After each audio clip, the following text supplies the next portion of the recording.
In our department, we are more career focused, and because of that, I have really focused with my students on what type of activities they will be doing once they leave the Triton College campus. Whether the student is transferring or just getting their certificate, they are out there getting internships, working out in the field, and so to keep them engaged, I try to bring in real life experiences. Another thing is that I continually update my courses. Business is always changing, and so I also have to change as well. Also with technology is changing too, and so because we have students that are now of more of the Z generation, raised with the internet, raised with computers, so I like to, again, bring in real life experiences, get them doing things on the computer, getting them doing things on their phone, different types of games, simulations, things like that, I think are ways that we can help engage our students in the classroom.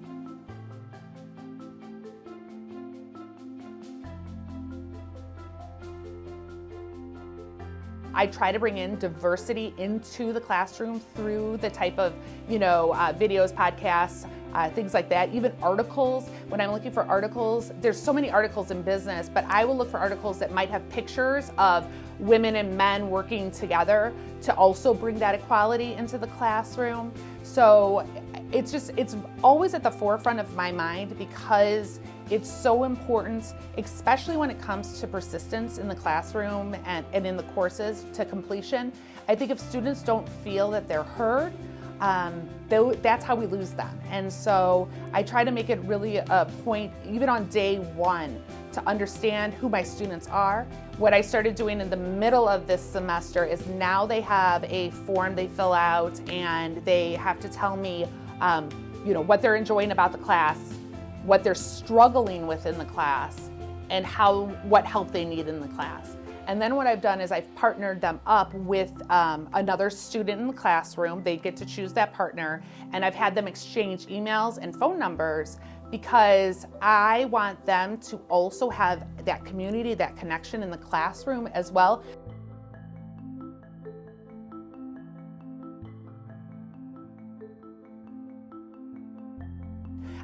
Number one, I have an inclusive syllabus, which means that you go to page 1, it tells my students exactly what the course objectives are going to be. When it comes to the assignments, I also link those to what my course objectives are so they, again, understand what they're going to be learning.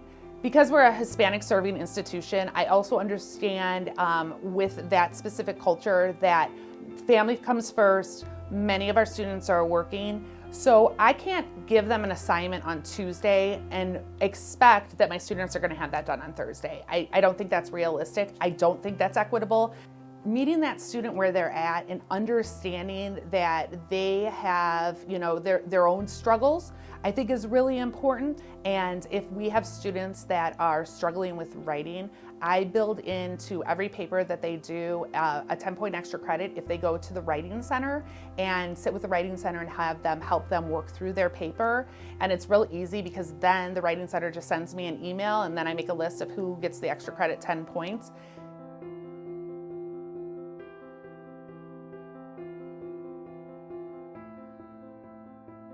So my teaching philosophy, it's called the constructive theory, which means that you kind of think outside of the box.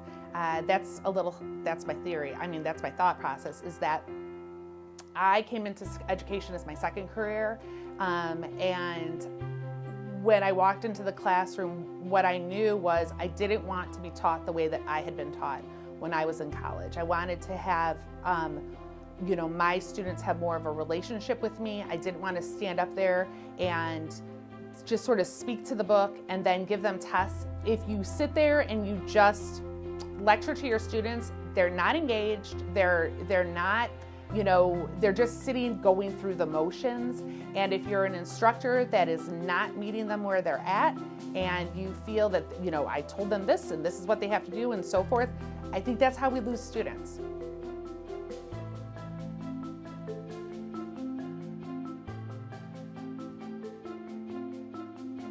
Bringing in what's literally happening today into the classroom is so much better. And I think as instructors, that's what we have to think about, is something that I taught 2 years ago may not be relevant anymore today.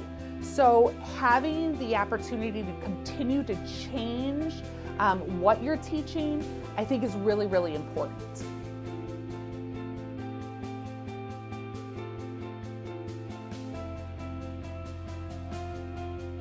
Formative assessments, I think, are really important. And again, those are low point or no point types of things that I throw out, like maybe like a, minute paper, right, when they do it, or what was your muddiest thing, something like that. Sometimes I'll do a pre-test before the beginning of a chapter to see what they know, and then when I do like a little post-test at the end. When I do projects in the class, that's really where they're showing me what they're learning. In my online classes, I do weekly videos. Instead of typing out announcements, I now do weekly videos. And so what's really great by doing that is I can sit and I can do a video, and if they say, I really didn't understand a lot about XYZ, I can then in the video give a better explanation, give them some other avenues to go and read or whatever the case. So you have to be a proactive teacher and make sure that you know what's going on in your students' lives too, to know that they're learning as well.